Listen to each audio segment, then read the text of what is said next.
갈라디아서 2장 20절 같이 읽겠습니다. 내가 그리스도와 함께 십자가에 못 박혔나니 그런즉 이제는 내가 사는 것이 아니요 오직 내 안에 그리스도께서 사시는 것이라.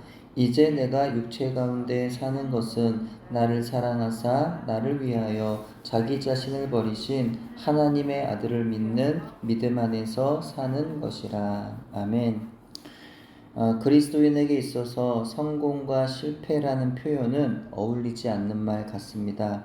그리스도인은 세상에서 성공을 추구하는 사람도 아니고, 그리스도인은 세상에서 고난을 당하고 어려운 때를 지나더라도 그것을 실패라고 말할 수는 없기 때문입니다. 하지만 이것을 영적으로 이해한다면 그리스도인에게도 성공이 있을 수 있고 실패도 있을 수 있습니다. 그리스도인으로서 죄를 이기고 날 구원하신 하나님의 말씀에 순종하여 하나님의 영광을 드러내며 살아갈 수 있다면 그런 그리스도인은 분명 세상에서 성공한 그리스도인입니다. 하지만 아무리 세상에서 성공하고 부와 명성을 누려도 죄 가운데 거하며 주님과 상관없이 살아간다면 그는 세상에서 실패한 그리스도인인 것입니다. 그렇다면 예수님을 믿은 이후 예수님을 마음에 영접한 그리스도인이라도 영적으로 실패하는 이유는 무엇인 걸까요? 예수님이 나와 함께 하시는데 실패가 말이 될까요? 이해할 수 없는 일이죠. 일어날 수 없는 일이고 일어나서는 안 되는 일인 겁니다. 저는 과거에 하나님께 이런 기도를 드린 적이 있습니다.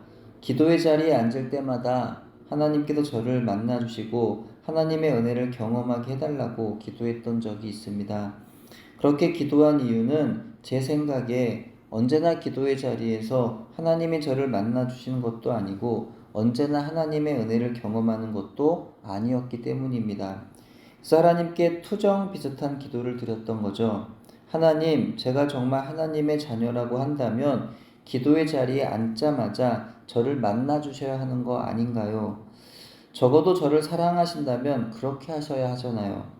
어느 부모가 사랑하는 자녀가 찾아와서 이야기하는데 몇십 분 동안 또는 몇 시간 동안을 간절히 찾고 부르짖어야 겨우 만나주나요? 이런 기도를 하고 난 후 하나님께서 저희 마음 가운데 들려주신 말씀은 하나님께서 저를 만나주시지 않아서 제가 긴 시간을 기도해야 하는 것이 아니었다는 겁니다. 하나님께서 저를 만나주시지 않으려 하신 것이 아니라 제가 하나님을 만날 만한 충분한 준비가 되지 못해서 그랬다는 겁니다. 때로는 저의 죄 때문에, 때로는 저의 여러 가지 근심 때문에, 때로는 세상에서 보고 들었던 세상의 일로 아직 하나님을 만날 준비가 되지 못했던 겁니다. 그래서 기도의 자리에서 나의 모든 죄와 분주한 생각들과 근심들을 하나님 앞에서 씻어내고 해결해야 하는 시간이 필요했던 것입니다. 예수님을 마음에 영접한 그리스도인이 실패한 이유 역시도 이와 비슷할 것입니다. 예수님께서 내 마음에 함께하고 계시면 당연히 영적으로 성공적인 삶을 살아야 하는 것이 맞는데, 오히려 실패하는 것은 예수님께서 내 안에서 일하시지 않아서가 아니라 내가 예수님을 온전히 믿고 따르지 않았기 때문인 것입니다. 내 안에 예수님이 계심을 정말 믿고 예수님을 내 인생의 주인으로 인정하여 예수님께 내 인생의 모든 문제를 맡기고 순종해야 하는데, 사실은 예수님을 손님으로 취급하고 나의 고집과 경험과 지식으로 살아가려 하니 실패할 수밖에 없더라는 것입니다. 갈릴리 가나의 한 혼인잔치집에 예수님께서 가셨습니다. 잔치가 한참이던 가운데 포도주가 떨어졌습니다. 이 사실을 어머니 마리아가 전하자 예수님 이렇게 말씀하셨죠. 나와 무슨 상관이 있나이까? 혼인잔치집에 예수님이 계시지 않은 것이 아니었습니다. 그러나 혼인잔치집에 그 어느 누구도 예수님을 바라보는 사람은 없었습니다. 아무도 예수님께 도움을 청하는 사람도 없었습니다. 아무도 예수님의 선지자 되심과 주인 되심과 그리스도 되심을 고백하지도 않았습니다. 만약 우리도 이와 같다면 내 안에 예수님이 계실지라도 예수님은 내 안에서 아무 일도 하지 않으실 것입니다. 내 안에 계신 예수님을 인정해드리지 않고 무시하고 외면하면서 자기 고집과 성질대로 살아간다면 예수님은 그를 통하여 일하실 수가 없는 겁니다. 우린 예수님을 주님으로 고백해야 합니다. 단지 입으로만 고백하는 것이 아니라 인생의 작고 사소한 일에서부터 크고 작은 모든 삶의 문제에 이르기까지 주님께 맡길 수 있는 믿음이 필요합니다. 내 마음대로 결정하고 말하고 행동하는 것이 아닙니다. 주님이 결정하신 대로 말하고 행동하는 것입니다. 설령 그 일이 주님이 기뻐하신 일이라고 여겨질지라도 내 마음대로가 아니라 주님의 마음대로 해야 한다라는 거죠. 예수님께서 내 삶의 주인이 되지 못하시는 이유는 내 안에서 예수님이 아닌 내가 주인이 되기 때문입니다. 내 자아가 살아서 내가 예수님보다 높은 곳에 앉아있기 때문입니다. 사도 바울은 이렇게 말하고 있죠. 내가 그리스도와 함께 십자가에 못 박혔나니 그런즉 이제 내가 사는 것이 아니요 오직 내 안에 그리스도께서 사시는 것이라. 여러분도 그렇습니까? 바울 사도는요 정말 그렇다는 거죠. 자기는 그리스도와 함께 이미 십자가에 못 박혀 죽었다는 겁니다. 그래서 내 안에 사는 것은 내가 아니라 예수님이시라는 거죠. 자꾸만 교회에서 죄 이야기를 하고 내 자아가 죽었다는 이야기를 하니까 교회에 앉아있기가 매우 불편합니다.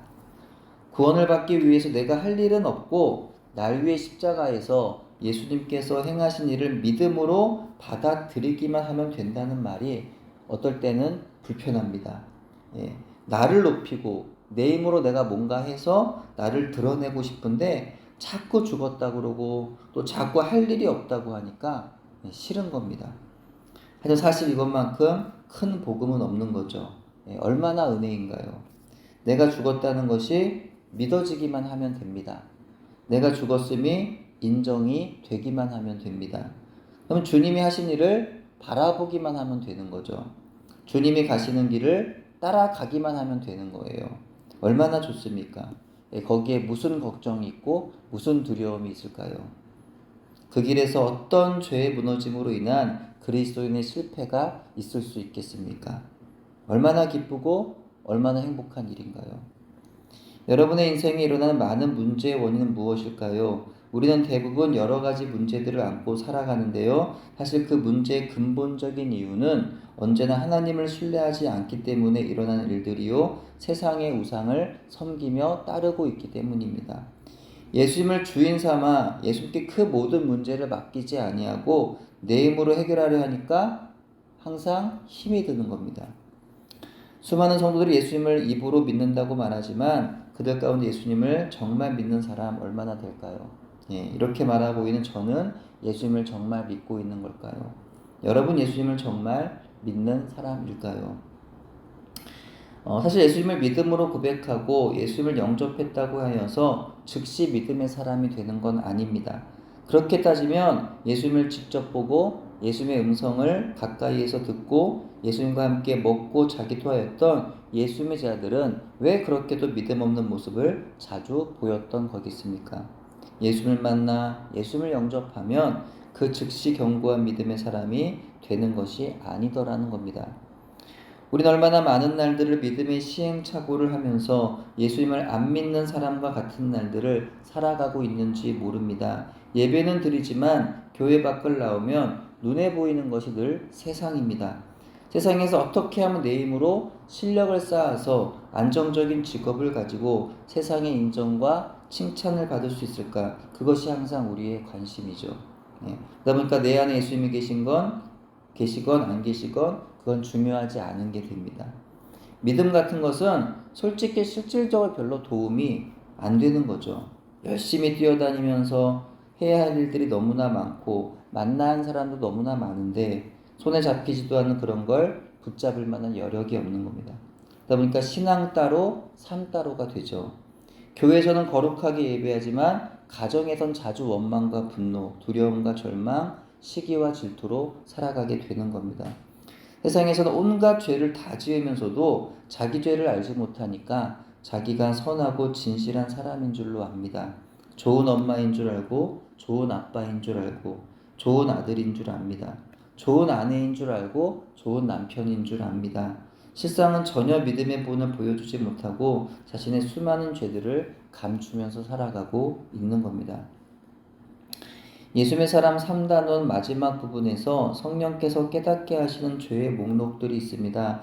우리가 죄라고 인정하지 않을 수 없는 너무나 명확한 것들을 제외하고서도 매일 주님과의 교제에 대하여 주의 몸된 교회를 섬기는 일에 있어서 가정과 가족에 대한 의무에 대하여 또 사람들과의 관계에 대하여 세상과 물질에 대하여 은밀한 죄에 대하여 복음을 전하는 일에 대하여 각각 세부적인 질문들에 대해서 성령께서 깨닫게 하시는 그 나의 죄에 대하여 영표를 하는 것인데 저는 거의 대부분의 항목에 영표를 할 수밖에 없었습니다. 그동안 얼마나 나를 의로운 자로 착각하며 살았는지 알게 되었고요. 또 그동안 죄인지 모르고 또는 죄라는 것을 인지하여 주의하지 아니하고 범하던 죄들이 참 많았구나 하는 것을 깨닫게 되었습니다. 거기 질문되지 않은 죄들까지 생각해보면 저의 죄는 아마도 수백 가지도 넘을 겁니다. 의로워서 구원을 받는다고 하면 저는 절대로 구원을 받을 수 없는 사람이더라는 거죠. 하나님의 은혜가 아니었으면, 예수님의 십자가가 아니었더라면 저는 구원받을 수 없는 사람이었던 겁니다. 우리가 그리스도인으로서 실패한 이유가 무엇인가요? 입으로는 예수를 믿는다고 하지만 사실은 안 믿는 것이 문제죠. 사실은 예수님이 아닌 돈을 믿고 학력을 믿고 스펙을 믿고 사람을 믿고 자기 능력, 지식, 경험을 믿는 겁니다. 내 안에 예수님의 계심을 믿지 않고 내 안에 예수님이 아닌 내가 주인이 되기 때문입니다. 우리가 어떤 목회를 할 때도 사역을 할 때도 우리가 입으로는 예수님을 말하고 또 설교까지 하지만 정작 그 사역의 어떤 현장에 가면 내가 하는 경우가 너무 많아요. 그래서 내가 주인이 되어서 정말 모든 어떤 것들을 다 내 맘대로 하는, 기도는 하지만 정작 그 현장에서는 주님이 사라져버리는 일들이 솔직하게 우리 어떤 사역자, 목회자들의 어떤 그 목회 현장에서도 벌어지고 있더라는 겁니다. 자주 우리가 그것을 놓치더라는 거예요. 예수님이 주인이 아니라 내가 주인이 되는 경우가 너무 많더라. 그러다 보니까 자기 죄를 볼 수 없는 거죠.